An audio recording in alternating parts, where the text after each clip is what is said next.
Former president's political foes while he was in office, Southern California Congressman Adam Schiff, the Democrat from Burbank, who is now running for the U.S. Senate to replace Senator Feinstein, served as an impeachment manager during Trump's first impeachment trial. Schiff also served on the January 6th committee investigating Trump's alleged role in trying to overturn the 2020 election.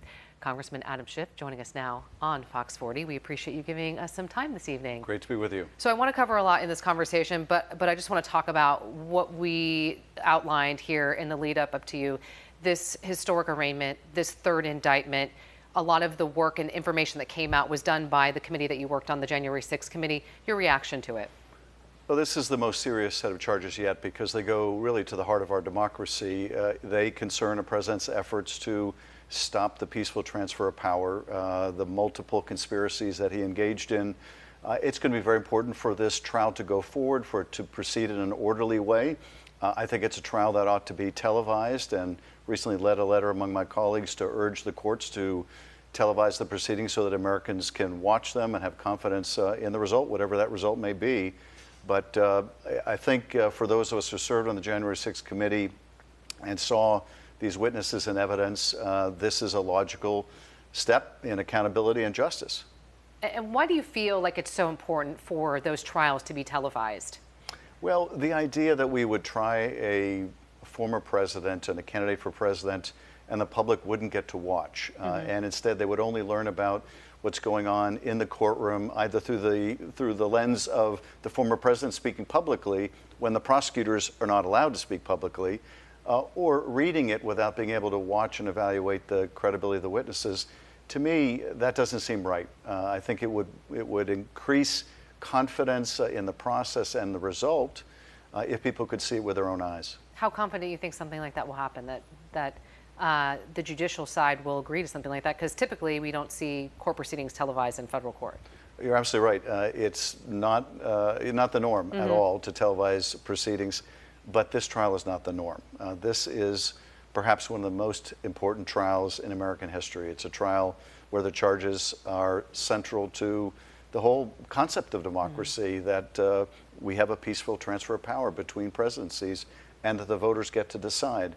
So if there's ever a case for televised proceedings, I think this is it.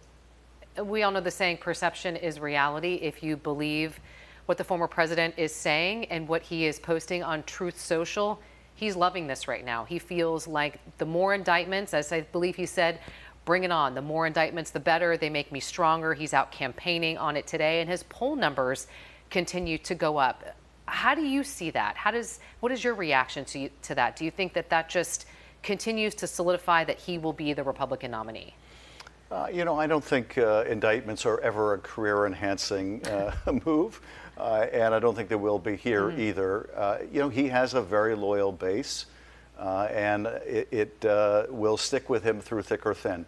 But I think there is still a very important middle, sensible middle, that doesn't want someone who may end up being a convicted felon in the Oval Office, but also believes in our democracy, is willing to be moved by facts.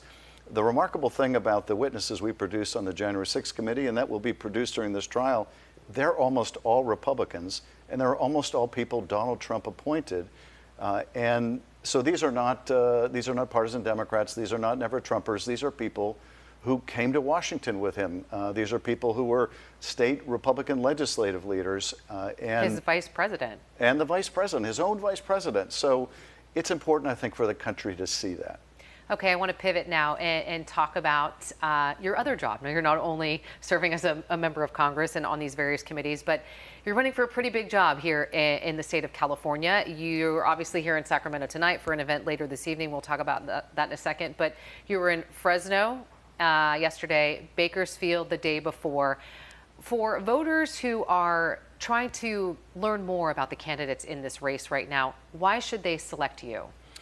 Because I have the best record of actually getting things done, of building mass transit, of building an early earthquake warning system, of getting legislation passed to bring up-to-date textbooks to schools, of bringing millions of dollars back to California to find shelter for the homeless. It's why so many of the California members of Congress have endorsed me, including Speaker Pelosi, Doris Matsui, Mike Thompson, and about 60% of the delegation. It's also why Mayor Darrell Steinberg is supporting me, because they're looking for someone who will get things done, who can bring down the cost of housing, who can bring down the cost of childcare and meet the everyday needs of Americans. That's what I have a track record of doing. Most people know me from my opposition to the former president, but the folks on the delegation know me from my work getting things done and delivering for Californians every day. When you are traveling to these more rural areas that you've been in the past couple of days, what are people telling you when you're meeting with them? Number one, they're thrilled that I'm there. They feel, particularly in the Central Valley, that that part of the state gets no attention. It doesn't get the resources it needs. There are acute challenges there. If the Central Valley was its own state of 6 million people, it would be the poorest state in the union. Rural health care is in collapse. Hospitals are shutting down. Broadband access is limited. Air quality is causing high rates of asthma.